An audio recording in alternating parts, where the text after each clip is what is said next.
కావలసినంత అనుభవం వచ్చింది, కానీ ఆ అనుభవం అక్కడికి వస్తుందో రాదో, ఏం జరుగుతుందో ఏమో, ఇదే టెన్షన్. కరోనా మూడో ముప్పు ముంగిట అటు జనంలోనూ ఇటు ప్రభుత్వాల్లోనూ కలవరం పెరుగుతోంది. ప్రమాదం వస్తుందని తెలిసినప్పుడు అది రాకుండా చూసుకునేందుకు అవకాశం ఉంటుంది, కానీ కొన్నిసార్లు మాత్రం ముప్పు ఎలా వస్తుందో ఊహించలేం.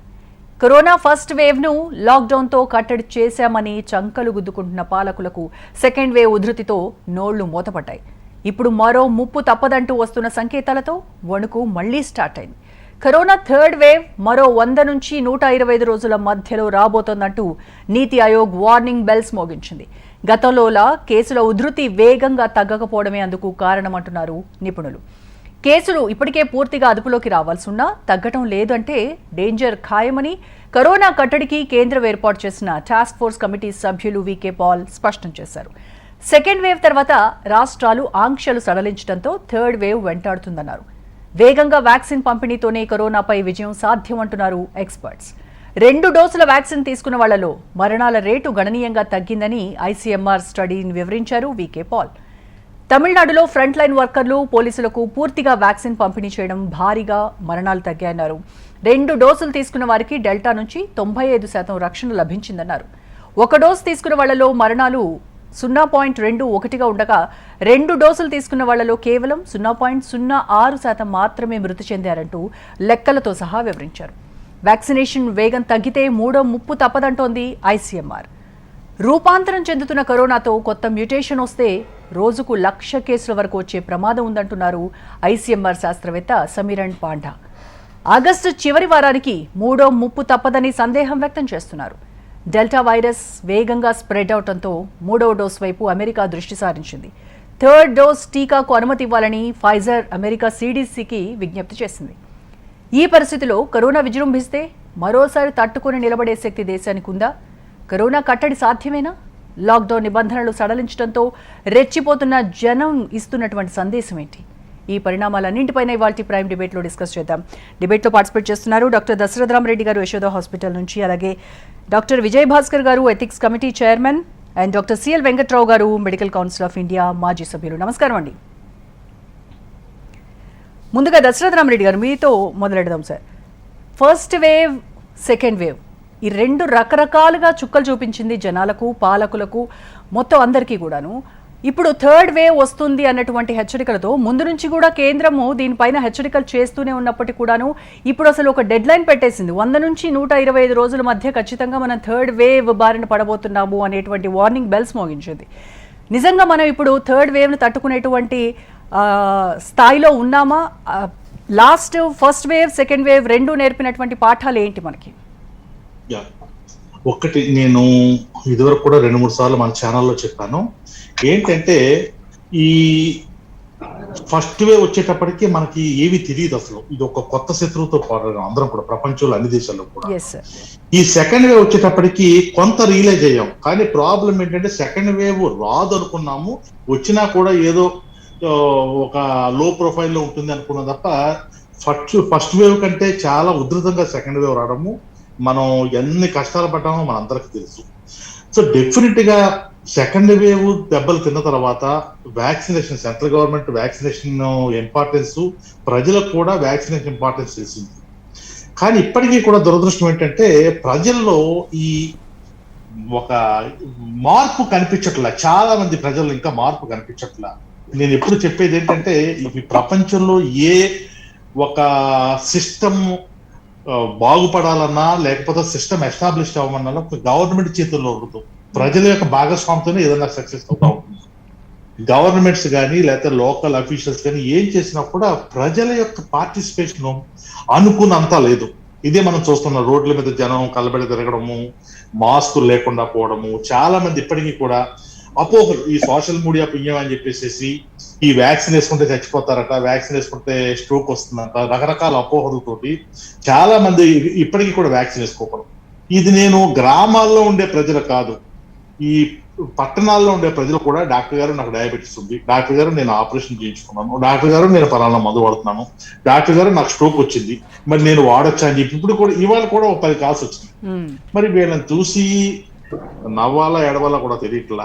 ఇద్దరు చదువుకున్న వాళ్ళు ఆ ఇదిలో ఉంటే ఇక చదువుకున్న వాళ్ళ పరిస్థితి ఎలా ఉంటుంది? ఇప్పటికి మనకి వాళ్ళకి ఇందాక చూస్తే 40 కోట్ల మందికి వ్యాక్సినేషన్ అయింది. ఇంకా 136 కోట్ల వ్యాక్సిన్స్ కావాలని చెప్తున్నారు. ఇంకోటి ఏంటంటే నిన్న ఐసీఎంఆర్ చెప్పడం ఏంటంటే మనం ఇంతవరకు దాన్ని ఏమంటారు హెర్డ్ ఇమ్యూనిటీ రాలేదు, ఇంతవరకు రాలేదు, ఇప్పటికి వస్తుందో కూడా తెలియదు అని చెప్పంటున్నారు. ఈ థర్డ్ వేవ్ వచ్చేటప్పటికి ఏమిటంటే ఫస్ట్ లో చెప్పినప్పుడు చాలా మంది ఇది ఏదో పుకార్లు అని చెప్పి కొట్టేశారు, కానీ డబ్ల్యూహెచ్ఓ కానీ లేకపోతే ఐసీఎంఆర్ కానీ సెంట్రల్ గవర్నమెంట్ కానీ వాళ్ళకు వచ్చిన పేర్స్ ప్రకారం డెఫినెట్ గా వస్తుంది.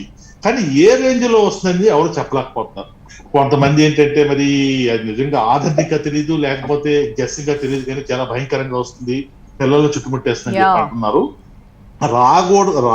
రాకూడదని మనం కోరుకుంటే రాదు, కానీ కోరుకుందాము, మంచి రావాలని కోరుకుందాము, వచ్చినా కూడా అంత ఉధృతి ఉండకూడదని చెప్పి మనం భావించాలి. బట్ మనం ఫస్ట్ వేవ్ తర్వాత సెకండ్ వేవ్ కి ఫస్ట్ వేవ్ కి మధ్యన మనం ఎంత రిలాక్స్ అయిపోయామో, ఈ థర్డ్ వేవ్ కి సెకండ్ వేవ్ కి మధ్య మాత్రం రిలాక్స్ అయితే మాత్రం పరిణామాలు చాలా దారుణంగా ఉంటాయి.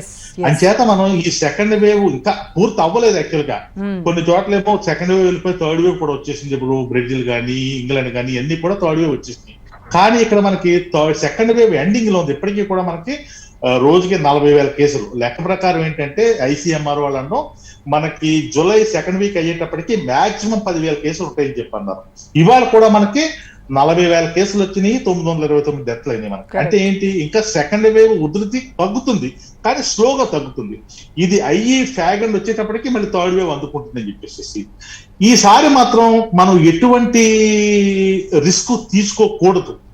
ఈ సేమ్ డిసిప్లిన్, సోషల్ డిస్టెన్స్ అనివ్వండి, మాస్క్ అనివ్వండి, పర్సనల్ హైజీన్ అనివ్వండి, ఎన్నిటితో పాటు ఈ గ్యాదరింగ్ అనేది మాత్రం కంపల్సరీగా మనం అవాయిడ్ చేయడం చాలా ఇంపార్టెంట్. ఎస్ అండి, ఎస్. సిఎల్ వెంకట్రావు గారితో మాట్లాడదాం. వెంకట్రావు గారు, ఇప్పుడు మనకి దశరథ రామరెడ్డి గారు చెప్పినట్టుగా సెకండ్ వేవ్ ఇంకా పూర్తి స్థాయిలో అయిపోలేదు, థర్డ్ వేవ్లోకి ఎంటర్ అయిపోతున్నాము అన్నటువంటి హెచ్చరికల నేపథ్యంలో ఇక్కడ చూస్తే మన రాష్ట్రంలో 2 తెలుగు రాష్ట్రాల్లో చూసుకుంటే కూడా అన్లాక్ ప్రక్రియ పూర్తి స్థాయిలో కూడా జరిగిపోయింది. ఇప్పుడు రేపటి నుంచి తెలంగాణలో అయితే 100% ఆక్యుపెన్సీతో థియేటర్స్ కూడా ఓపెన్ చేసుకోమని చెప్తూ ఉన్నారు. ఎటు అంటే దేనికి సంకేతాలు ఇవన్నీ?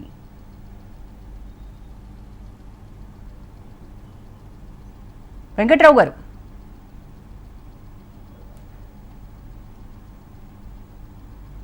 నా ఆడియో వినిపిస్తోందా వెంకట్రావు గారు మీకు? రైట్, విజయభాస్కర్ గారితో మాట్లాడదాం. విజయభాస్కర్ గారు. యా, గుడ్ ఈవినింగ్ ప్యానలిస్టులకండి, అలాగే హెచ్ఎంటీ వ్యూవర్స్ కి. ఈరోజు this is all unexpected things are coming. మనం ఫస్ట్ వేవ్ లో అయిపోయిన తర్వాత ఎవరు ఎక్స్పెక్ట్ చేయలేదండి సెకండ్ వేవ్ వస్తుందని. It was drop down to below 5,000 cases. Then people thought that virus natural గా వీన్ డౌన్ అయిపోతుంది అని అనుకున్నారు. ధర్మలో కొంత నిర్లప్తత, ఇగ్నోరెన్స్, ప్రజలు మాస్కులు ధరించకపోవడం, ఫేస్ షీల్డ్ పెట్టుకోకపోవడం, డిస్టెన్స్ మెయింటైన్ చేయకపోవడం, గవర్నమెంట్ తప్పు టెస్ట్ ట్రేసింగ్ ఐసోలేషన్ చేయకపోవడం. ఎందుకంటే మన మధ్యలోనే, మన కుటుంబంలోనే, మన కమ్యూనిటీలోనే ఎంతో మంది ఏసిమ్టమాటిక్ కేసులు మన చుట్టూ తిరుగుతూ అది మనని సెకండ్ వేవ్ లోకి దారి తీసింది. థర్డ్, మనకు మహారాష్ట్ర ముంబైలో ఎప్పుడైతే రోజు 40 నుంచి 60 వేల కేసులు ఏదైతే ఇండియన్ వేరియంట్ డెల్టా వైరస్ అనుకున్నామో దాన్ని జీన్ సీక్వెన్స్ చేయడంలో కానీ, లేకపోతే అప్పటికప్పుడు Indian government all over India lockdown పెట్టడం కానీ చేసి ఉంటే ఫిబ్రవరి మార్చిలో, మనం ఏప్రిల్ మేలో సెకండ్ వేవ్ చూసేవాళ్ళం కాదు. దానికి తోడు వ్యాక్సినేషన్ లో టోటల్లీ అట్టర్లీ ఫెయిల్ అయిందండి సెంట్రల్ గవర్నమెంట్, స్టేట్ గవర్నమెంట్స్. ఎందుకంటే మనం ఇప్పటి వరకు ఫస్ట్ డోస్ తీసుకుంది కేవలం 34 lakh, సెకండ్ డోస్ తీసుకుంది కేవలం 9 crore, 34 crore, సెకండ్ డోస్ తీసుకుంది 9 crore. అంటే ఆన్ అన్ యావరేజ్ మనం మన పాపులేషన్ లో కేవలం 7% వ్యాక్సినేషన్ తీసుకున్నాం. అదే వేరే దేశాలు 70 to 80% వ్యాక్సినేషన్ అయిపోయి వాళ్ళు ఈ వైరస్ నుంచి ఎదుర్కొనే విధంగా చాలా స్ట్రాంగ్ గా ఉన్నారు. మన దగ్గర వ్యాక్సినేషన్ కాలేదు. ఐదోది, జనవరి, ఫిబ్రవరి, మార్చిలో మేళాలు, మీటింగ్లు, ఎలక్షన్స్, పబ్బులు, క్లబ్బులు, మ్యారేజెస్ అన్కంట్రోల్డ్ అయ్యి, అంటే ఫస్ట్ వేవ్ లో ఉన్నంత జాగ్రత్తలు కానీ, పోలీసింగ్ స్ట్రింజెంట్ కానీ ఏవి లేకుండా ఆ జనవరి, ఫిబ్రవరి, మార్చిలో, అంటే సెకండ్ వేవ్ ఎవరు ధర్మలా ఎక్స్పెక్ట్ చేయలేదు. కానీ ఎప్పుడైతే జనవరి, ఫిబ్రవరిలో మహారాష్ట్రలో స్ప్రెడ్ అయిందో అప్పుడే సెంట్రల్ గవర్నమెంట్ కొంచెం ఆల్ ఇండియా లాక్డౌన్ పెట్టుంటే మనం సెకండ్ వేవ్ లోకి వచ్చిండే వాళ్ళం కాదు. మీకు తెలుసో తెలియదో నిజామాబాద్, బైన్సా, జగిత్యాల లాంటి ప్లేసెస్ లో అప్పటి రోజులలో రోజు కనీసం 50 నుంచి 100 మంది చనిపోయారు. అది రికార్డ్స్ లో లేదు. మేము ఇంటర్నల్ గా సైంటిఫిక్ డేటా తీసినప్పుడు అక్కడ on and average per day 100 deaths. Public లో ఎవరికి తెలియదు, ఇది మీడియాలో కూడా రాలేదు. సో ఇంత దారుణంగా మహారాష్ట్ర నుంచి ఇన్ఫెక్షన్ రేట్ ట్రాన్స్మిట్ అవడం, మహారాష్ట్ర నుంచి మన దగ్గర రావడం, ఇలాంటి తప్పిదాల వలన సెకండ్ వేవ్ వచ్చింది. మరి ఈ తప్పిదాల నుంచి మనం నేర్చుకున్నటువంటి గుణపాఠం ఏంటి విజయభాస్కర్ గారు? ఇంకా నేర్చుకోలేదు. ఇప్పుడు 110 కంట్రీస్ లలో delta virus, Indian variant delta plus virus వ్యాప్తి చెందుతుంది. ఇప్పుడు మళ్ళీ ఇజ్రాయెల్, యూకే, రష్యా కొన్ని కంట్రీస్ లో మళ్ళీ లాక్డౌన్ పెట్టే దిశలో తిరుగుతున్నారు. డెల్టా వైరస్ అనేది ఎంత వెరులెంట్ గా, ఎంత సూపర్ స్ప్రెడర్ గా స్ప్రెడ్ అవుతుందంటే ఇది B.1.617.2. దీనికి తోడు ఇప్పుడు డెల్టా ప్లస్ అనేది AY.2. దీనిలో సబ్ లీవేజెస్ ఒక 13 లీవేజెస్ ఉన్నాయి. ఈ వైరస్లు ఎంత వెరులెంట్ గా ఉన్నాయంటే షార్ట్లీ, అంటే సిమ్టమ్స్ కూడా ఫస్ట్ వేవ్ లో వచ్చిన బేసిక్ 15 సిమ్టమ్సే కాకుండా కొత్తగా సిమ్టమ్స్ ఏం లేవు. కానీ బేసిక్ సిమ్టమ్స్ అప్పుడు వృద్ధుల్లో వస్తే సెకండ్ వేవ్ లో యంగ్ పీపుల్ లో వచ్చింది. యంగ్ పీపుల్ లో కూడా short notice of fever, body pains, just SOB అంటే షార్ట్నెస్ ఆఫ్ బ్రీతింగ్ తో సడన్ గా వాళ్ళు ఐసీయూలో అడ్మిట్ అయి వెంటిలేటర్ వరకు పోవడం, మరణించడం. ఇంత వెరిలెన్స్, ఇంత డ్రాస్టిక్ గా లంగ్ లో పెథాలజీ డెవలప్ చేయడం, డ్రాస్టిక్ గా ఊపిరితిత్తునంతా ఒక ముద్దలాగా తయారు చేసి ఆక్సిజన్ కార్బన్ డైఆక్సైడ్ డిఫెక్ట్ కానీ, లేకపోతే క్లాటింగ్ ఎఫెక్ట్ తోటి రక్తనాళాలు బ్లాక్ అవడం కానీ. Steroid, we have to use steroids. కొంతమంది కామెంట్స్ బాగా చేస్తారు, స్టెరాయిడ్స్ వాడటం వల్ల ఫంగస్ వచ్చిందని. ఫంగస్ వచ్చేది తర్వాత, కానీ ముందే మనం స్టెరాయిడ్ ఇచ్చి బతికేయాలి కదా. There is no other alternate drug in the society. The best drug is for the ఏదైతే యాంటీ ఇన్ఫ్లమేటరీ యాక్షన్ ఉంటుందో, ఊపిరితిత్తులో నంజు చేరుతుందో, దాన్ని తగ్గించేది కేవలం స్టెరాయిడే. Certain people they talk nonsense about steroid.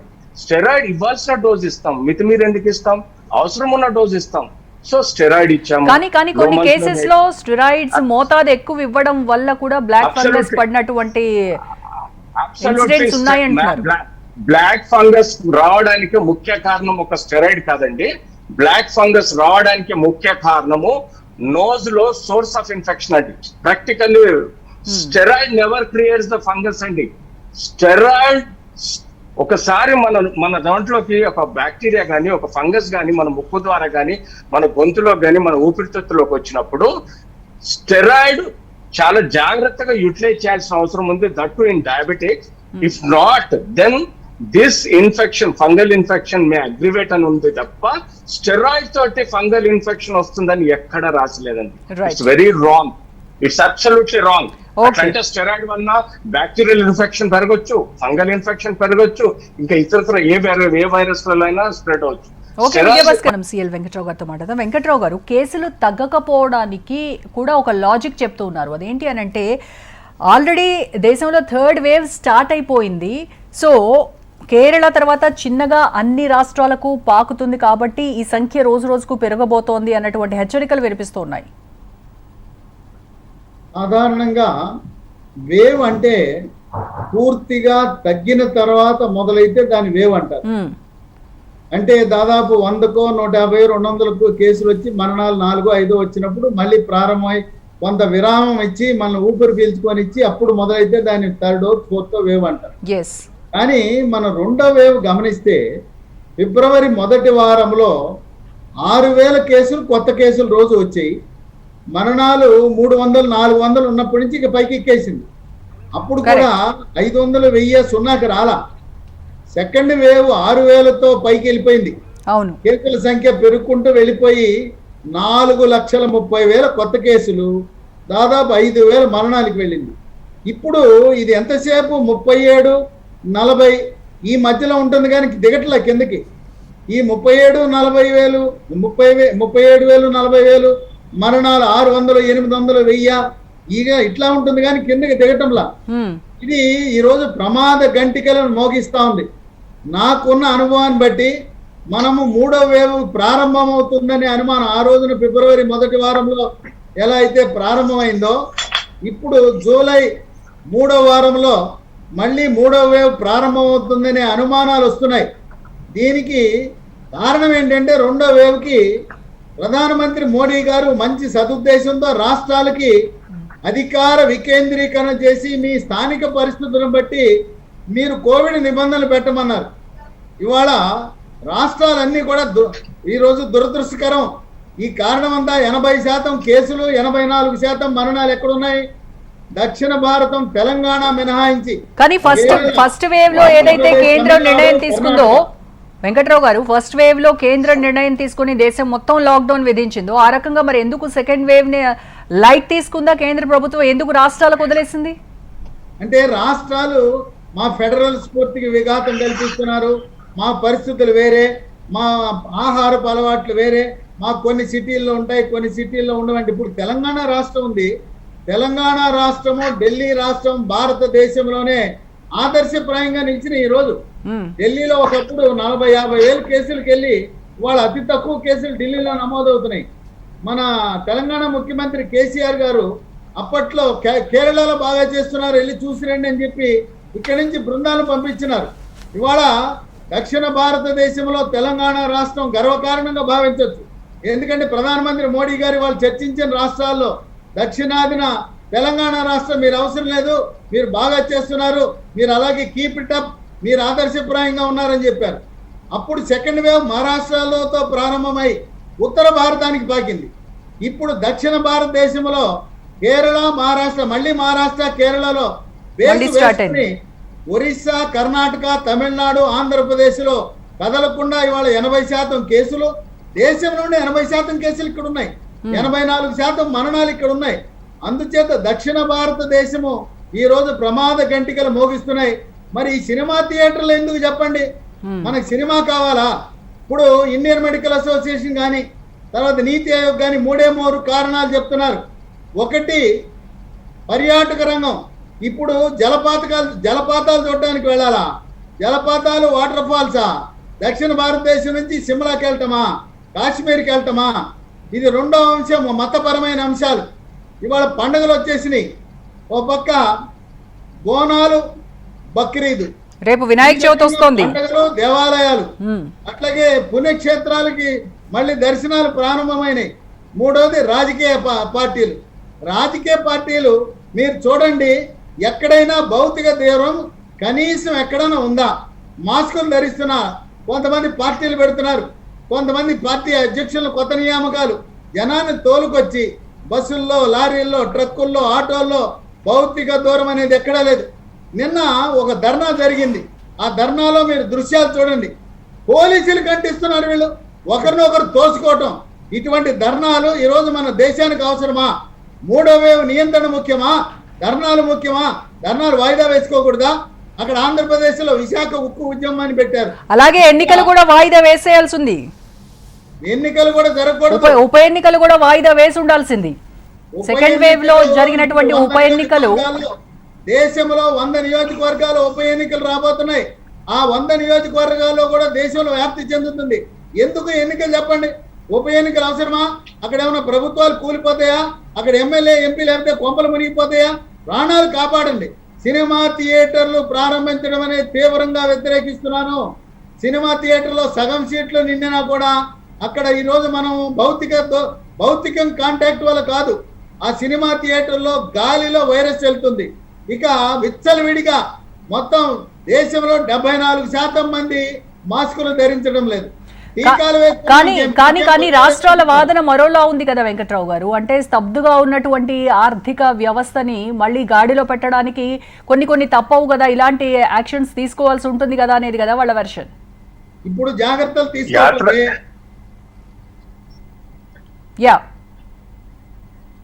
ఇప్పుడు జాగ్రత్తలు తీసుకోకపోతే మళ్ళీ 3వ లాక్డౌన్ తప్పదు. దేశవ్యాప్తంగా 3వ లాక్డౌన్ వస్తుంది. దాని బదులు కొన్ని రంగాల మీద ఆంక్షలు పెట్టాలి. దేవాదాయ శాఖ ఆధ్వర్యంలో జరిపే దేవాలయాలన్నీ కూడా మూసేయండి. మీరు పూజలు చేయండి. పూజలు చేసిన దాన్ని లైవ్ టెలికాస్ట్ ఇవ్వండి. దేవాలయ దర్శనాల్ని పూర్తిగా మతపరమైన అంశాలు, చర్చిలు, మసీదులు, దేవాలయాలు, నేను భక్తుడినే, వెంకటేశ్వర స్వామి భక్తుడినే, అయినా కూడా తిరుపతి దేవస్థానాన్ని మూసేయాలని, భక్తులు ఎవరు వెళ్ళొద్దని, అన్నవరం కానీ, అలాగే సింహాచలం కానీ, యాదాద్రి కానీ, శ్రీశైలం కానీ, వేములవాడ రాజన్న దగ్గర ఎక్కడైనా అసలు భౌతిక దూరం ఉందా? ఏమన్నా కోవిడ్ నిబంధనలు పాటిస్తున్నారా? డీజీపీ గారు, తెలంగాణ డీజీపీ గారు ఈ ధర్నాలు పూర్తిగా రద్దు చేసేయాలి. ఒక గెజెట్ నోటిఫికేషన్ ఇవ్వండి. 2004 చట్టం ప్రకారం, ప్రకృతి వైపరీత్యాల చట్టం ప్రకారం ఏ రాజకీయ పార్టీలకు కూడా, ఉద్యోగ సంఘాలకు కానీ నిరసన ధర్నాలు పూర్తిగా నిషేధించవలసిన అవసరం ఉంది. రాజకీయ పార్టీలు ర్యాలీలు తీయకూడదు. కానీ వెంకట్రావు గారు, మీరే అంటున్నారు కదా, దేశంలో మొత్తంలో కూడా కేరళ, మహారాష్ట్ర, అలాగే ఇప్పుడు ఇక్కడ జరుగుతున్నటువంటి అన్లాక్ ప్రక్రియ కావచ్చు, వీటన్నింటికి మరి ఒక ఫుల్ స్టాప్ పడే దిశగా కేంద్రం ఎందుకు డెసిషన్ తీసుకోదు? కేంద్రం టోటల్ లాక్డౌన్ విధించవచ్చు కదా. ఇప్పుడు ప్రధానమంత్రి మోదీ గారు ముఖ్యమంత్రుల యొక్క ఫెడరల్ స్ఫూర్తి అని గగ్గోలు పెడుతున్నారు. మా యొక్క స్వేచ్ఛకి, స్వతంత్రానికి మేము కానీ వాళ్ళ వర్షన్ వేరేలా ఉంది కదా. కేంద్రం నిధులు ఇవ్వడం నుంచి తప్పించుకోవడానికే లాక్డౌన్ మాట ఎత్తడం లేదు అనేది కదా. లేదు, 23,000 కోట్లు ఇచ్చారు. మీరు ఎమర్జెన్సీ రెస్పాన్స్ ఫండ్ అని తీసుకోండి అన్నారు. అది కాకుండా 15,000 కోట్లు ఇచ్చారు. ఏది ఏమైనా కేంద్ర ప్రభుత్వం వాళ్ళు నిర్ణయం తీసుకుని కఠినంగా కేంద్ర హోంశాఖ నియమించరిస్తే తప్పనిచ్చి మళ్ళీ మనకి 3వ వేవ్ పొంచి ఉంది. మళ్ళీ 3వ లాక్డౌన్ తప్పదు. మరి 2వ లాక్డౌన్ తర్వాత మనం నేర్చుకున్న పాఠాలు ఏమున్నాయంటే ఏమీ లేవు. మనం ఈ రోజు ఆహ్వానిస్తున్నాం.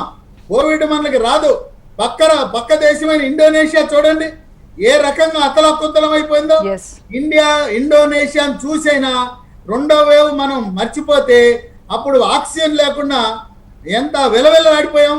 మళ్ళీ అటువంటి సంఘటనలు జరగకుండా రాష్ట్ర ప్రభుత్వాలు బాధ్యతాయుతంగా ఉండండి. మీ చేతిలో ఉన్న పర్యాటక శాఖ నియంత్రించండి, ధర్మాదాయ శాఖ నియంత్రించండి, ఈ రాజకీయ పార్టీల కార్యకలాపాలు నియంత్రించండి.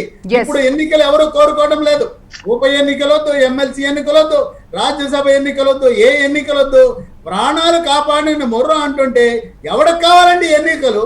వాళ్ళు ఎన్నికైతేమి లేకపోతేమి. ఎన్నికల డెసిషన్ రాష్ట్రాలది కాదు కదా. ఇది కేంద్రం కూడా చూసి చూడనట్టు పోకూడదు.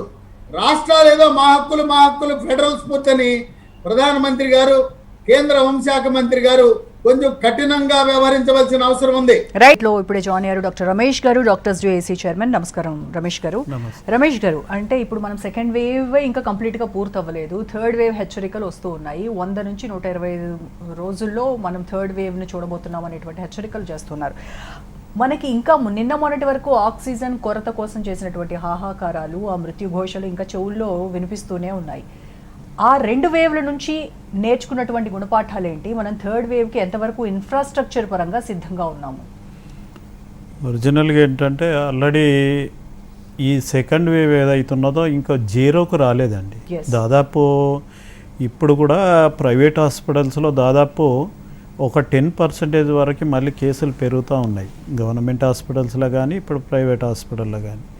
అయితే లాస్ట్ టైం మనం నేర్చుకోవాల్సింది ఏంటంటే ఆక్సిజన్ సప్లై ఏదైతే ఉన్నదో ఆక్సిజన్ కొరత అన్ని హాస్పిటల్స్లో కూడా దాదాపుగా అన్ని హాస్పిటల్స్లో కూడా మామూలు కామన్ బెడ్స్ ఉండేటివి, అంటే జనరల్ వార్డ్స్ అనేటివి ఉండేవి, అవి కూడా మొత్తం టోటల్గా కన్వర్ట్ చేయడం జరిగింది. అంటే అన్నిటికి కూడా ఆక్సిజన్ సప్లై ఇవ్వడం.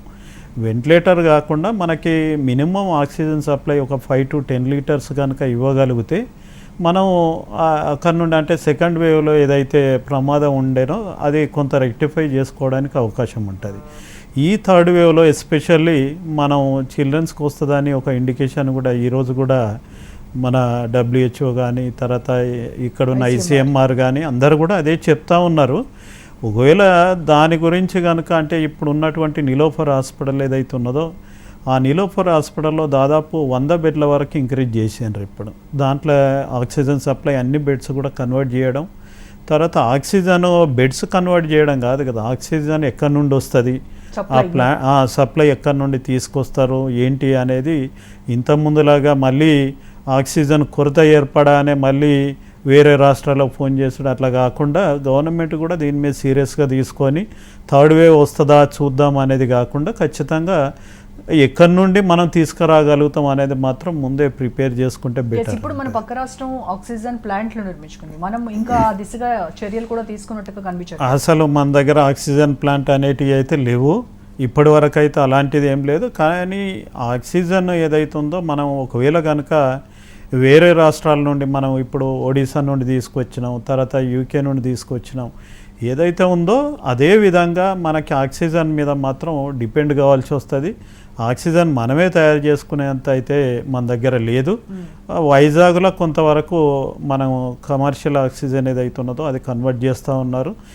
ఏది ఏమైనా మనం తయారు చేసుకొని ఇప్పుడైతే అంటే ఇప్పుడు ఈ థర్డ్ వేవ్కి అయితే మనం అందలేము. కాబట్టి ఖచ్చితంగా ఆక్సిజన్ ఏదైతే ఉన్నదో ఖచ్చితంగా తీసుకొని రావాలి. తర్వాత మేజర్ ఇంపార్టెంట్ ఏంటంటే ఇప్పుడు లాస్ట్ టైం మనం అంటే ఫస్ట్ వేవ్లో మనం కాంప్లికేషన్స్లో ఏది కూడా చూడలేదు. మనం సెకండ్ వేవ్కి వచ్చిన తర్వాత మ్యూకార్మైకోసిస్ వచ్చింది. తర్వాత ఇప్పుడు ఏం కాంప్లికేషన్ వస్తుంది అనేది ఎక్స్పెక్ట్ చేయడానికి రావట్లేదు. అంటే మళ్ళీ మ్యూకార్మైకోసిసే కంటిన్యూ అవుతుందా అంటే ఇప్పుడు మ్యూకార్మైకోసిస్ దాదాపుగా కంప్లీట్గా తగ్గిపోయినాయి కేసెస్. ఇప్పుడు ఈఎన్టీ హాస్పిటల్ కానీ తర్వాత సరోజినీ దేవిలో కానీ దాదాపుగా తగ్గిపోయినాయి. కానీ మళ్ళీ ఇప్పుడు థర్డ్ వేవ్లో వచ్చే కాంప్లికేషన్స్ ఏమొస్తాయి, అదే కంటిన్యూ అవుతుందా, దాన్ని ఎట్లా హ్యాండిల్ చేయాలి. మూడో విషయం ఏంటంటే డ్రగ్స్. ఇప్పుడు మనకి రెమ్డెసివిర్ బ్లాక్లు అమ్మారు. తర్వాత ఆ డ్రగ్స్ ఏవైతే ఉన్నాయో అంటే స్టెరాయిడ్స్ కానీ ఎవ్రీథింగ్ అన్నీ కూడా ఇప్పుడు మల్టీ సిస్టమిక్ సిండ్రోమ్ ఏదైతే ఉన్నదో ఇప్పుడు చిల్డ్రన్స్లో వచ్చినప్పుడు డెఫినెట్గా దాన్ని కూడా హ్యాండిల్ చేయాల్సిన అవసరం ఉన్నది. కాబట్టి దానికి సంబంధించిన మెడిసిన్స్, యాంటీబయాటిక్స్ కానీ లేకపోతే స్టెరాయిడ్స్ కానీ తర్వాత రెమ్డెసివిర్లు కానీ ఇవన్నీ కూడా సమకూర్చుకొని ఉండాలి. మరి ఆ డ్రగ్స్ మాత్రం ఇప్పటి వరకు అయితే ఇంకా అందుబాటులోకి రాలేదు. మొత్తం ఆక్సిజన్ పైప్ లైన్స్ అయితే మొత్తం కూడా కంప్లీట్ చేస్తా ఉంది. దశరథ రామరెడ్డి గారు థర్డ్ వేవ్ అనేది అసలు ఉంటుందా ఉండదా అనేటువంటి మీమాంసలోనే ఎన్ని రోజులు ఉన్నాము. అసలు వస్తుంది అని కొందరు, రాదు అని కొందరు, ఇటువంటిది. బట్ ఇప్పుడు మనకు కూడా ఒక కన్ఫర్మేషన్ వచ్చేసింది. సో దానికి మనం ఏ రకంగా సంసిద్ధంగా ఉండాలి అనేది, ప్లస్ పిల్లల్లో ఎక్కువగా ఇంపాక్ట్ ఉండబోతుంది అనేది మనం వింటూ ఉన్నాము. అండ్ కాంప్లికేషన్స్ గురించి మాట్లాడితే ఈ డెల్టా ప్లస్ వేరియంట్లో ఉన్నటువంటి కాంప్లికేషన్స్ మనము అక్కడ ఆ రాష్ట్రంలో ఈ రాష్ట్రంలో ఆల్రెడీ స్టార్ట్ అయింది అంటున్నాం. కాబట్టి ఈ కాంప్లికేషన్స్కి సంబంధించి మీకున్నటువంటి ఇన్ఫర్మేషన్ ఏంటి సార్? మనకు వచ్చే ముందు వెస్ట్ లో మొదలైంది. ఎప్పుడు కూడా చూడండి, మనకి అమెరికా కానీ లేదా స్వీడన్, స్విట్జర్లాండ్, ఫ్రాన్స్, అదే విధంగా యూకే, అక్కడ మొదలైన 2 నెలలకు మనకు మొదలవుతా ఉంటుంది. ఆల్మోస్ట్ సేమ్ క్లినికల్ సినారియో మనం చూసాం. ఇప్పుడు ఆల్రెడీ అమెరికాలో కూడా నెంబర్లు పెరుగుతున్నాయి.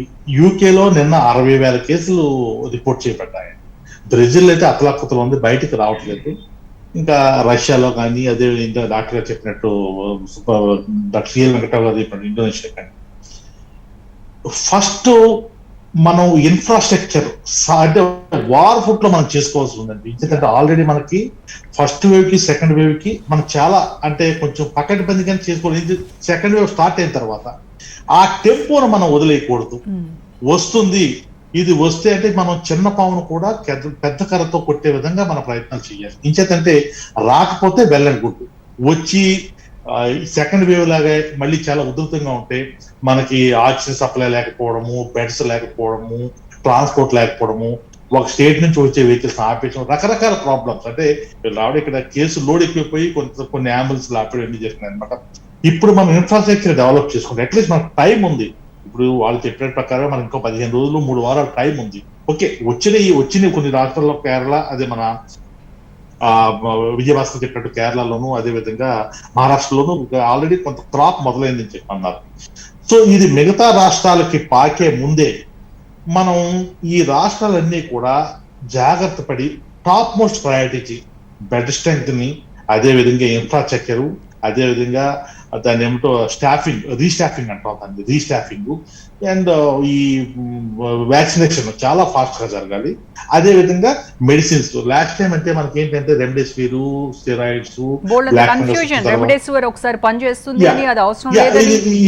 ఇది ప్రపంచంలో పెద్దనే మనం క్రియేట్ చేసింది. అమెరికానే చెప్పింది. ఫస్ట్ హెచ్సిక్యూఎస్ ఉంది, తర్వాత ఫావిపిర్ అని చెప్పారు, తర్వాత ఏమో ఈ రెమ్డెసివిర్ అన్నారు, తర్వాత ప్లాస్మా అన్నారు, తర్వాత ఏమో D2 చెప్పేశారు. రకరకాలు అయితే వాళ్ళు చెప్పడం. ఈ ప్రాబ్లం ఏంటంటే అమెరికా కాదు, ఇది వరల్డ్ హెల్త్ ఆర్గనైజేషన్ కూడా ఒక్కొక్కరిని లిస్ట్ లో తీసేయడం. అంటే అంతకాలం వాడిని ఏమైంది, ఇన్ని వేల రూపాయలు పేషెంట్స్ ఖర్చు పెట్టించేశారు కదా, అన్ని కూడా బూడిదలో పోసిన టోటల్ గా బ్లాక్ మార్కెటింగ్ నడిచింది. అదే మీకు నమ్మరు, నాకు తెలిసిన వాళ్ళే చాలా మంది రెమ్డెసివిర్ 6 ఇంజక్షన్లు కూడా 1,50,000 రూపాయలు పెట్టుకుంటున్న వాళ్ళు ఎంతమంది. అదే విధంగా మనకి ఈ టోసిలిజుమాబ్ ఇంజక్షన్ ఉంటుంది. నాకు తెలిసిన వాళ్ళు 6 లక్షల నుంచి 10 లక్షలు పెట్టి ఎంతో మంది, కనీసం 30 మంది కొనుక్కున్నారండి. ఇంత బ్లాక్ మార్కెట్ పెట్టి కొనుక్కున్న తర్వాత, అన్ని వాడిన తర్వాత ఇప్పుడు అది ఉపయోగం లేదు అంటే ఆ ఖర్చు పెట్టిన వాళ్ళకి కడుపు మండిపోతుంది. అంచేత మనకి ఈ ప్రోటోకాల్స్ చాలా వాళ్ళని చూసి కాపీ చేయడం కాకుండా మనకు కూడా బ్రహ్మాండమైన డాక్టర్స్, బ్రహ్మాండమైన సైంటిస్టులు ఉన్నారు. వీళ్ళని కలుపుకుని ఒక టాస్క్ ఫోర్స్ ఏర్పాటు చేసి ఒక యూనిఫామ్, ఇప్పుడు ప్రోటోకాల్ కంట్రీ అంతటికీ ఒకటే ప్రోటోకాల్ పెట్టుకోవాలి. ఏమవుతుందంటే ఇటువంటి సమస్యలు వచ్చినప్పుడు ఇంకా రీజనల్ లేకపోతే ఇంకోటి అని చూడకుండా ఒక సెంట్రల్ గవర్నమెంట్ మొత్తం అంతా కంట్రోల్ తీసుకోవాలి. ఈ సార్ పొలిటికల్ యాంగిల్ కాకుండా నేను చెప్పేది అడ్మినిస్ట్రేటివ్ యాంగిల్ లో చెప్పాలంటే గవర్నమెంట్ మొత్తం ఈ ఉన్న రాష్ట్రాలన్నింటినీ కూడా తన కంట్రోల్ తీసుకుని, ఇప్పుడు చూడండి ఒక సైక్లోన్ వచ్చింది, లేకపోతే ఎర్త్క్వేక్ వచ్చింది, ఏం చేస్తున్నామండి? సెంట్రల్ గవర్నమెంట్ ఇన్వాల్వ్ అవుతుంది, ఎన్డీఆర్ఎఫ్ ని పంపిస్తా ఉంటుంది. మీరు స్టేట్ ని చేసుకోండి అని చెప్తుందండి, చెప్పడం లేదు కదా. అప్పుడు స్టేట్ ని చేసుకోమంది ఏమంటారు? స్టేట్ మమ్మల్ని వదిలేశారా, మా మీద స్టెప్ మదర్ యాటిట్యూడ్, లేకపోతే ఆ గవర్నమెంట్ ఆ కేంద్రంలో ఉన్న పార్టీ గవర్నమెంట్ మా దగ్గర లేదు కాబట్టి మమ్మల్ని చెందు, ఈయన రకరకాలు వస్తారు. అలా కాకుండా రాజకీయ పార్టీలకి అతీతంగా ఒక పెద్దన్నలాగా సెంటరే మొత్తం అంతా కూడా కంట్రోల్ చేసుకుని ఫండ్స్ డిస్ట్రిబ్యూషన్ కానీ, ఇన్ఫ్రాస్ట్రక్చర్ డిస్ట్రిబ్యూషన్ కానీ, అదే విధంగా ఈ డాక్టర్స్ అంటే ఏమంటారు ఈ సీనియర్ డాక్టర్స్ ని కంట్రోల్ కానీ, వాళ్ళకి కమిటీస్ ఉంటాయి. ఈ కమిటీ ఒక్కొక్క స్టేట్ కి ఒక్కొక్కరు పెట్టి సెంటర్ లో మానిటర్ చేసుకుంటా ఉంటే ఈ కన్ఫ్యూజన్ ఉండదు. తప్పనిసరిగా ఇన్ని ఫండ్స్ ఇచ్చి ఇంత మానిటరింగ్ చేసి సెంటర్ అబ్బాయి మేము చూసుకుంటాం, మీరు మాకు వదిలేసేయండి, మంచి చెడ్డ మేము చూసుకుంటాం అంటే రెస్పాన్సిబిలిటీ తీసుకోవాలండి. అంటే రెస్పాన్సిబిలిటీ లేకుండా సమస్యని పరిష్కరించకుండా సమస్యని గాలికి వదిలేసి లేకపోతే సమస్యని టైం బిల్ హీల్ అనుకుంటే మాత్రం చాలా నష్టం చాలా జరుగుతుంది. అంచేత మనం సక్సెస్ అవ్వచ్చు, సక్సెస్ కాకపోవచ్చు, కానీ మన ప్రయత్నం ఉండకూడదు. ఇంచేతంటే నేను ఇప్పుడే చెప్తున్నా 1.5 year క్రితం ఏదో చెప్పాను, ఇది కొత్త వ్యాధి. HIV అనేది 1983లో బయటపడింది. దానికి ఇంతవరకు మనం వ్యాక్సిన్ కనిపెట్టలేకపోయాం. ఇప్పటికీ కూడా మన భారతదేశంలో కానీ మిగతా రాష్ట్రాల్లో మిగతా కంట్రీస్ లో కానీ వ్యాక్సిన్ కనిపెట్టినందుకు మనం అభినందించాలి. ఓకే, అది పూర్తిగా 100% సేఫ్ కాకపోవచ్చు, లేదా 100% ఎఫిషియెంట్ కాకపోవచ్చు, కనీసం 84% పీపుల్ని, 89% పీపుల్ కాపాడుతుంది. కాబట్టి blessing something is better than nothing. అంచేత వ్యాక్సిన్ దానికి ఫుల్ ఫ్లెడ్జ్డ్ గా ఇంకా తరోగా రీసెర్చ్, ఇంతకంటే మంచి వ్యాక్సిన్ మనం చేయగలమా ఒకటి. తర్వాత ఉన్న వ్యాక్సిన్ లో ఈ ప్రజలకు అందేలాగా అంటే మనం ప్రజల్ని ఇన్వాల్వ్ చేయాలి, ఎడ్యుకేట్ చేయాలి, మీడియా ద్వారా కానీ లేకపోతే రకరకాల మాధ్యమాల ద్వారా ఈ వ్యాక్సినేషన్ ఎంత ఇంపార్టెంట్ అని చెప్పి ప్రజల్ని ఇన్వాల్వ్ చేయాలి, గవర్నమెంట్ డిపార్ట్మెంట్స్ ఇన్వాల్వ్ చేయాలి. ఒక సెంటర్ లో ఒక ప్రోటోకాల్ మనం సెట్ చేసుకుంటే ఇది ఇవాళ కరోనా కావచ్చు, లేకపోతే ఇంకోటి కావచ్చు, రేపు పొద్దున్న ఇంతకంటే పెద్ద వ్యాధి రావచ్చు, తెలియదు మనకి. అంటే ఏంటంటే ఈ పొల్యూషన్ వల్ల కానీ, రకరకాల ఆహార అలవాట్ల వల్ల కానీ, లేకపోతే ఈ వైరస్ లీక్ వల్ల కానీ, ఈ బయోవార్ కానీ, ఎన్నిటి వల్ల ఇంకోటి రావచ్చు. రేపు ఇంకో దేశం వదలొచ్చు, ఇప్పుడు చైనా వదిలింది అంటున్నారు, రేపు పొద్దున ఇంకో దేశం వదలొచ్చు, వదలకపోవచ్చు. అసలు ఈ వేవ్లు కూడా ఇంకా ఎన్ని వేవ్లు చూస్తామో కూడా డౌట్. తెలియదు.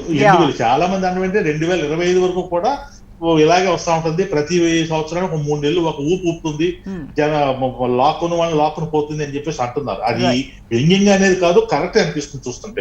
దీనికి మాత్రం ఇది మనం ఒక భారతదేశంలో ఉన్నాం కాబట్టి, 2 రాష్ట్రాల్లో ఈ మన ఫెడరల్ గవర్నమెంట్ లో ఉన్నాం కాబట్టి, నా పర్సనల్ ఒపీనియన్ అంటే, చాలా మంది ఒపీనియన్ అంటే సెంట్రల్ గవర్నమెంట్ దీన్ని కంట్రోల్ తీసుకుని మొత్తం స్ట్రీమ్ లైన్ చేసి సింగిల్ విండో లాగా చూసుకుని మొత్తం చేస్తే ఎక్కడ కూడా, అంటే ఇప్పుడు కొన్ని రాష్ట్రాలు ఉన్నాయి, నార్త్ ఈస్ట్ ఉన్నాయండి, మిజోరాం గానీ లేదా త్రిపుర.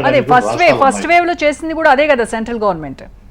మీరు చూడండి, సెంట్రల్ గవర్నమెంట్ ఫస్ట్ వేవ్ చేసినప్పుడు లాక్డౌన్ పెట్టినప్పుడు ఎంత గొప్పగా జరిగిందో లాక్డౌన్. సెకండ్ వేవ్ లో లాక్డౌన్ అనొచ్చు అంటే అది లాక్డౌన్ కాదండి, నేను అనేది రిలాక్స్ డౌన్ ఉన్నా. ప్రతి వాళ్ళు 180% మంది రిలాక్స్ అయిపోయారు. ఎస్ అండి, దశరథరామ్ రెడ్డి గారు, మళ్ళీ మాట్లాడదాం. మన డిబేట్ లో ఒక షార్ట్ బ్రేక్ తీసుకుందాం. Take a break.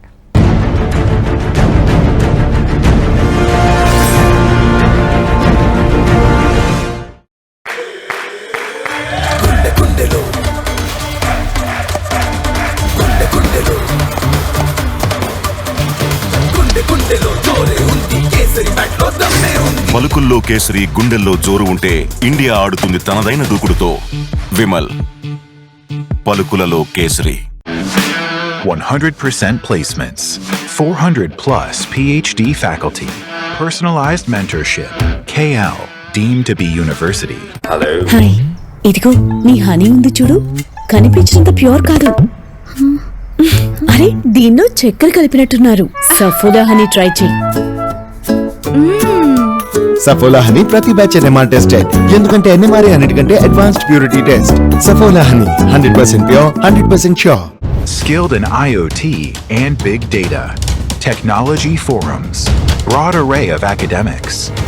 KL, deemed to be university. Chennai shopping mall hari sale.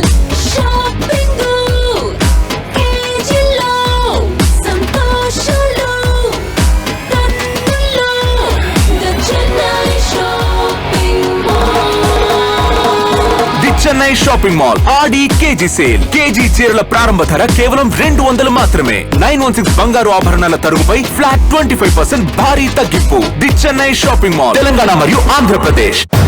Industry ready training. Skilled in renewable energy. Lab taken to class. KL, deemed to be university. దేవాదాయ శాఖ మంత్రి దేవుడు మాన్యాలను కబ్జా చేశారు. దేవుడిని మింగారు, గుడిని మింగాడు, గుడి లింగాన్ని మింగారు. రుజువు చేయకుంటే నాలుగే తెగ కోస్తాం, వట్టికి కాదు. ధర్మసారి చెరువును కబ్జా చేశారు. సర్వే నెంబర్ 2032లో అని మీ మీద ఎందుకు ఆరోపణలు చేశారు? ఖర్చులుగా నేను అంటలేను కదా, అప్పటి నుంచే ఉన్నాయి, దాంట్లో ఏం లేదు. సోఫీ నగర్లోని భారత్ సిమెంట్ ఫ్యాక్టరీ ఏరియాలో 7 ఎకరాలు మీరు వెంచర్ చేశారు. ఇక దీనివల్లంతా నేను మొత్తం కబ్జా చేసుకున్నా. ఇది మీ భూములకు ఆనుకొని ఉన్న ప్రాంతాన్ని కలెక్టరేట్గా ఎంచుకున్నారు. 250 ఎకరాలంటే 3 గుంటల భూమి గిడికెళ్ళి గడిపోయినట్టు. భూ ఆరోపణలు వచ్చిన ప్రతిసారి అల్లోల మెడపై కత్తి వేలాడుతుంది. అల్లోల మంత్రి పదవికి ముప్పు ఉంది. రేవంత్ రెడ్డి కబ్జా కోరు, చీటరు, అదంతా గుర్తున్నది. ఈ మహేష్ రెడ్డి కూడా కబ్జా కోరు, దందాలు చేసినోడే. ఆయన బోత్కెళ్ళి బతుకుతుందని వచ్చినోడు. మల్లారెడ్డి, ఐక్యరెడ్డి మీద లేని చర్యలు, ఈటల రాజేందర్ మీద ఎందుకు? మంత్రి మేము డైరెక్ట్గా మేము శిక్షిస్తామా మా మంత్రిగా? కొన్ని అసైన్డ్ భూములు మీ ఫ్యామిలీ కబ్జా చేసుకుంది. సిద్ధాపూర్లో 127 సర్వే నెంబర్, 128 సర్వే నెంబర్, రకరకాల సర్వే నెంబర్లు చెప్తున్నారు. మీరు వచ్చి నుంచి కూడా ఇవే అడుగుతున్నారు తప్ప. కండువాలు మార్చేంత ఈజీగా అల్లుల పార్టీలు మార్చారు, రేపు కూడా మార్స్తారు. మరి మీరు ఇంతమోలు చేసినప్పుడు అవన్నీ అవే చేసిందా? మీ అల్లుడు ఒక TRS MP online rummy game ఆడిస్తున్నారు.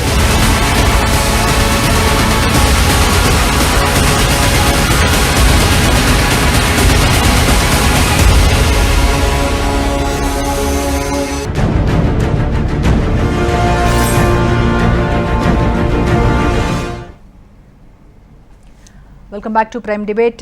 మనం మాట్లాడదాము విజయ్ భాస్కర్ గారితో. విజయ్ భాస్కర్ గారు, ఈ వ్యాక్సిన్స్ గురించి కూడా ఇప్పటికే ఇంకా కొన్ని కోట్ల మంది ప్రజలు ఇంకా సింగిల్ డోస్ కూడా తీసుకొని వాళ్ళు ఉన్నారు. అయితే ఈ వ్యాక్సిన్ తయారీ ఎప్పుడు మనకి సెకండ్ వేవ్, ఫస్ట్ వేవ్ ఎండింగ్లో, సెకండ్ వేవ్లో తయారైనటువంటి ఈ వ్యాక్సిన్ ఎఫికసీ అనేది మరి ఇప్పుడు థర్డ్ వేవ్లో వస్తున్నటువంటి డెల్టా ప్లస్ వేరియంట్కు పనిచేస్తుందా అనేది చాలా మందికి ఉన్నటువంటి డౌట్. కొన్ని కంపెనీస్ క్లెయిమ్ చేస్తున్నాయి డెల్టా ప్లస్ కూడా ఈ వ్యాక్సిన్స్ పనిచేస్తున్నాయని. But invariably delta plus virus వచ్చినా కూడా ఈ వ్యాక్సిన్ తర్వాత వాటి యొక్క కాంప్లికేషన్స్ తక్కువ ఉంటాయి, రికవరీ బాగుంటుంది అని చెప్పేసి సైంటిఫిక్ డేటా చెప్తున్నది. కాబట్టి మనం నమ్మక తప్పదు. వ్యాక్సినే ఒక సోర్స్ ఆఫ్ ప్రొటెక్షన్. ఇప్పుడు వ్యాక్సిన్ వేసుకుంటే కాంప్లికేషన్స్ అంటే నేను చూసిన కేసెస్లలో వ్యాక్సిన్ వేసుకున్న వాళ్ళకి, కోవిడ్ సోకిన వాళ్ళకి రికవరీ బాగుంది, కాంప్లికేషన్స్ లేవు. వ్యాక్సిన్ వేసుకున్న వాళ్ళకి ఈ సెకండ్ వేవ్ లో కాంప్లికేషన్స్ ఎక్కువ వచ్చినాయి. చాలా మంది సెలబ్రిటీస్ కూడా మేము చూసిన వాళ్ళలో ఉన్నాయి. So this is the practically vaccine is the most important. మనకిప్పుడు 8 వ్యాక్సిన్స్ రెడీగా ఉన్నాయి, అన్ని కంప్లీట్ పర్మిషన్స్ తోటి. ఒక 10 వ్యాక్సిన్స్ ఎమర్జెన్సీ అప్రూవల్ ఉన్నాయి. కోవాక్సిన్ 7 lakhs డోసెస్ ఉన్నాయి. కోవిషీల్డ్ 10 lakhs డోసెస్ ఉన్నాయి.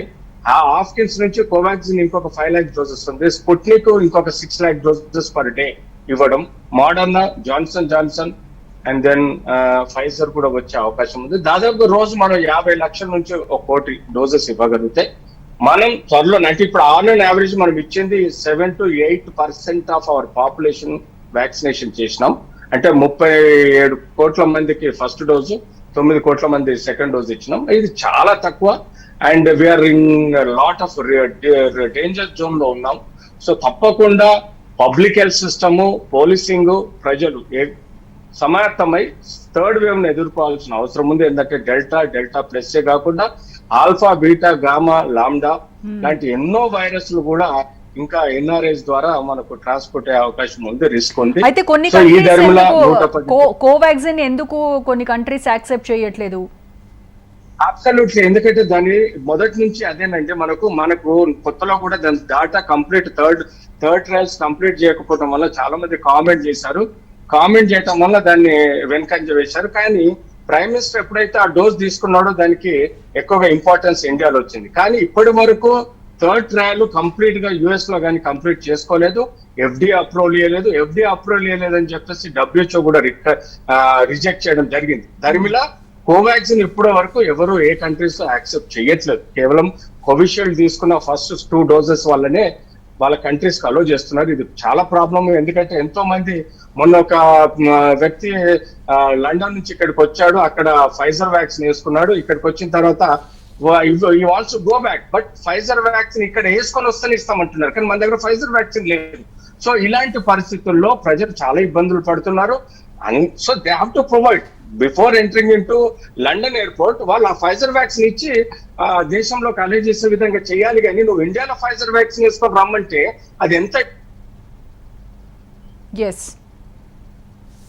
కరెక్ట్ కాదు. కాబట్టి what I mean to say is ఇలాంటి ఇబ్బందులు ఉన్నప్పుడు సెంట్రల్ గవర్నమెంట్ దానిలో మేజర్ రోల్ తీసుకొని దాన్ని ఎలా సాధించాలి, వ్యాక్సిన్స్ ఎంత తొందరగా కనీసం మనకు 50 లక్షల నుంచి 1 కోటి డోసెస్ పర్ డే ఇవ్వగలిగితే తప్పకుండా మనని మనం కాపాడుకోగలుగుతాం. రేపటి రోజు తప్పకుండా మన సోర్స్ ఆఫ్ ఇన్ఫెక్షన్ నోరు, ముక్కు కాబట్టి ఈ రెండింటిని మనం జాగ్రత్తగా మాస్క్ తోటి ప్రొటెక్ట్ చేసుకోవాలి.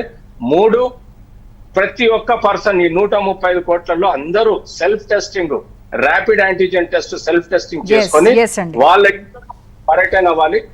ఇలా చేయాలి. చేయకపోతే రేపు ఒక 6 నెలల వరకు స్కూల్స్ గానీ, మేళాలు గానీ, యాత్రలు, ఇప్పుడు నార్త్ ఇండియాలో ఒక యాత్ర అంటున్నారు.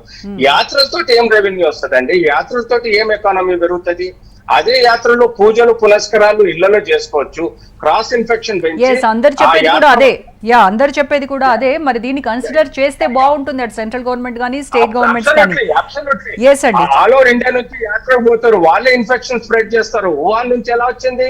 రైట్. అయితే వెంకట్రావు గారితో మాట్లాడదాం. వెంకట్రావు గారు, వుహాన్ నుంచి వచ్చినటువంటి ఈ కరోనా వైరస్ ఇప్పుడు మళ్ళీ ఏంటో మంకీ వైరస్ అంటున్నారు. అమెరికాలో, చైనాలో స్టార్ట్ అయిందని కూడా అంటున్నారు. ఏంటండి ఈ మంకీ వైరస్? మళ్ళీ ఇప్పుడు అది గబ్బిలాల నుంచి వచ్చింది అన్నారు మొట్టమొదట వుహాన్.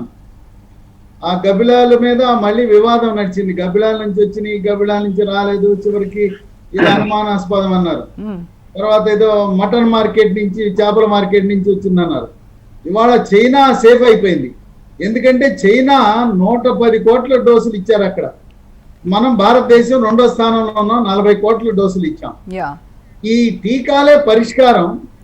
ఇవాళ తెలంగాణ ప్రభుత్వం ఒక సూపర్ స్ప్రెడర్స్ అనే వాళ్ళని గుర్తించారు. ఆ సూపర్ స్ప్రెడర్ను గుర్తించడం ద్వారా కొంత ఉపయోగపడింది. ఆంధ్ర ప్రభుత్వం బాలింతలందరినీ గుర్తించి ఒకరోజు 8 లక్షల మందికి వేశారు. ఆ విధంగా ప్రత్యేకమైన స్పెషల్ గ్రూపులను గుర్తించి వాళ్ళకి ఇవ్వటం వల్ల ఆశాజనకమైన ఫలితాలు ఉన్నాయి. వాళ్ళు కలెక్టర్ గారు ఒక ప్రకటన చేశాడు, నా జిల్లాలో నో మాస్క్ నో రైడ్ అన్నాడు. ఆటో ఎక్కటాకి లేదు, టాక్సీ ఎక్కటాకి లేదు. నో మాస్క్ నో ఎంట్రీ అన్నాడు. మార్కెట్ లోకి ఎంట్రీ లేదన్నాడు. నో మాస్క్ నో సేల్ అన్నాడు. ఈ విధంగా కఠినంగా జిల్లా కలెక్టర్ ఉన్నట్టు విధంగా అన్ని జిల్లాల్లో నియంత్రణ చేయవలసిన అవసరం ఉంది. ఇక ఆక్సిజన్ ప్లాంట్లకు వస్తే కేంద్ర ప్రభుత్వము నిధులు ఇచ్చి కట్టుకోండి అంటే నత్తనడుకని నడుస్తున్నాయి. 550 ప్లాంట్లు కట్టమంటే ఇప్పుడు ఇక రాష్ట్రాలు చేసుకోవాలా పని. 55 కట్టారు, 500 ప్లాంట్లు నత్తనడుకనే ఉన్నాయి. ఇక టీకాలు విదేశాల నుంచి రప్పించడంలో కూడా కేంద్ర ప్రభుత్వం, కేంద్ర ఆరోగ్య శాఖ, అలాగే drug control general of India వైఫల్యం కూడా ఉంది. మోడర్నా కంపెనీ వాళ్ళకి సిప్లా కంపెనీ వాళ్ళు మేము దిగుమతి చేసుకుంటా ఉన్నారు. మరి మోడర్నా మనకు అందుబాటులోకి వచ్చిందా? ఫైజర్ కంపెనీ వాళ్ళు మేము అమ్ముతామంటున్నారు. జాన్సన్ కంపెనీ వాళ్ళు ఇండియాకు అమ్ముతామంటున్నారు. ఫైజర్ ని రప్పించలేకపోయాం, జాన్సన్ అండ్ జాన్సన్ కంపెనీని కూడా రప్పించుకోలేకపోయాం. ఈ విధంగా విదేశీ కంపెనీల నుంచి టీకాలు రప్పించడంలో ఒకంత మన భారతదేశం వెనకబడి ఉంది. పాదయాత్రల సీజన్ మొదలైంది. ఇప్పుడు పాదయాత్రలు అవసరమా? మనుషులు కాపాడతారా? రకరకాల రాజకీయ పార్టీలు అన్ని పాదయాత్రలు, రాజకీయ యాత్రలు. మరి కేసీఆర్ గారు కూడా ఇన్నాళ్ళు ఫామ్ హౌస్ లో పడుకుని ఆయన పెద్ద పెద్ద సభలో సమావేశాలు పెడుతున్నాడు. ఇప్పుడు పెట్టాల్సిన అవసరం ఉందా? రైట్ అండి, రైట్ వెంకట్రావు గారు. ఫైనల్ గా రమేష్ గారు, అంటే సెకండ్ వేవ్ అయిపోయింది, ఇంకా థర్డ్ వేవ్ లేదు అనేసి ఏమైనా గవర్నమెంట్ ఫిక్స్ అయిపోయిందా ఏంటి? ఒక నిమిషం వీ హ్యావ్ నో టైమ్ అండి, ఒక నిమిషం sir, let him respond. Ramesh గారు, గవర్నమెంట్ ఏంటి అవసరం తీరిన తర్వాత మమ్మల్ని పక్కన పెట్టేసింది, నిర్దాక్షిణ్యంగా మమ్మల్ని విధుల నుంచి తొలగించింది అనేది అన్ని వేల మంది నర్సుల వాళ్ళ సర్వీసెస్ మర్చిపోయిందా? అప్పుడే గవర్నమెంట్ ఏం జరిగింది?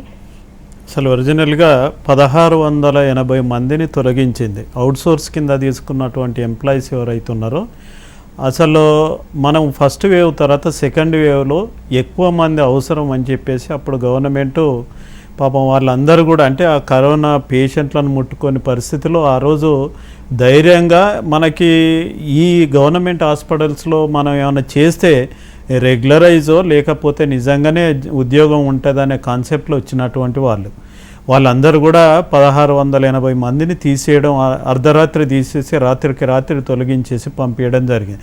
అది తీవ్రంగా వ్యతిరేకించినాం. అయితే అక్కడ ఉన్నటువంటి స్టాఫ్ ఏదైతే ఉన్నదో, అయితే గవర్నమెంట్ ఏం చెప్తుంది, గవర్నమెంట్ అంటే అధికారులు ఏం చెప్తున్నారంటే 1680 టీఎస్పీఎస్సీ ద్వారా రిక్రూట్మెంట్ అయినారు కాబట్టి తీసేసినామంటున్నారు. కానీ క్వశ్చన్ అది కాదు. మేము ఆర్గ్యూ చేసేది ఏంటంటే, ఆల్రెడీ 5000 వేకెన్సీలు ఏవైతే ఉన్నాయో ఖాళీలు ఉన్నాయి. ఆ 5000 వేకెన్సీలలో దాదాపు 3000 మంది వరకే ఇప్పుడు రిక్రూట్మెంట్ అయిన నర్సింగ్ సిబ్బంది వచ్చారు, వాళ్ళు జాయిన్ అయ్యారు.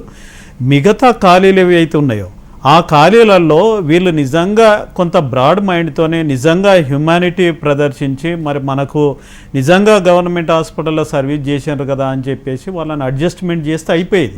కానీ అడ్జస్ట్మెంట్ చేయకుండా మిమ్మల్ని తీసేస్తున్నాం అని చెప్పేసి ఇప్పుడు మీకు తెలుసు కొత్త మెడికల్ కాలేజీలు అని 7 మెడికల్ కాలేజీలు కూడా అనౌన్స్ చేశాను. చాలా వేకెన్సీలు ఉన్నాయి. కానీ ఇక్కడ ఉన్నటువంటి అధికారులు ఎవరైతే ఉన్నారో దాన్ని తప్పుదో పట్టించి గవర్నమెంట్కి ఏం చెప్తున్నారో ఏమో పైన, కానీ వాళ్ళ పైన వినడం, వీళ్ళు తీసేయడం, లేకపోతే వీళ్ళే చెప్తే వాళ్ళు వినడం ఏందో తెలియట్లేదు. కానీ ఉధృతి పెరిగితే కనుక మళ్ళీ వాళ్ళే దిక్కవుతారు. సో డెఫినెట్గా మళ్ళీ ఇంకొకటి ఏంటంటే, మీరు అదే చూడండి, ఉస్మానియా జనరల్ హాస్పిటల్, గాంధీ హాస్పిటల్లో ఇప్పుడు 1680 మందిని తీసేసారు. మళ్ళీ కొత్త వాళ్ళని రిక్రూట్మెంట్ చేసుకోవడానికి మళ్ళీ పిలుస్తున్నారు ఇంటర్వ్యూలకి. ఇదేం అన్యాయమో అర్థం కావట్లేదు. ఎందుకంటే మెరిట్లో కూడా వాళ్ళని అప్పుడు తీసుకున్నటువంటి మెరిట్ స్టూడెంట్సే వాళ్ళందరూ. మరి ఈ రోజు మళ్ళీ వాళ్ళనే ఇంటర్వ్యూలో పిలిచి మళ్ళీ వాళ్ళనే తీసుకోవడం ఇదంతా కూడా బాగాలేదు. ఖచ్చితంగా 1680 మందిని తీసుకోవాలి. అదే కాకుండా ఇప్పుడు ఉన్నటువంటి మళ్ళీ థర్డ్ వేవ్కు మళ్ళీ సన్నద్ధం కావాలంటే దాదాపు ఇంకొక 2-3 వేల మంది నర్సింగ్ సిబ్బందిని తీసుకోవాలి. Thank you so much Ramesh గారు, వెంకట్రావు గారు, విజయభాస్కర్ గారు, దశరథరామరెడ్డి గారు. Thanks for participating in my debate. ఇది వాళ్ళ ప్రైమ్ డిబేట్. రేపటి డిబేట్ మళ్ళీ కలుద్దాం. నమస్తే.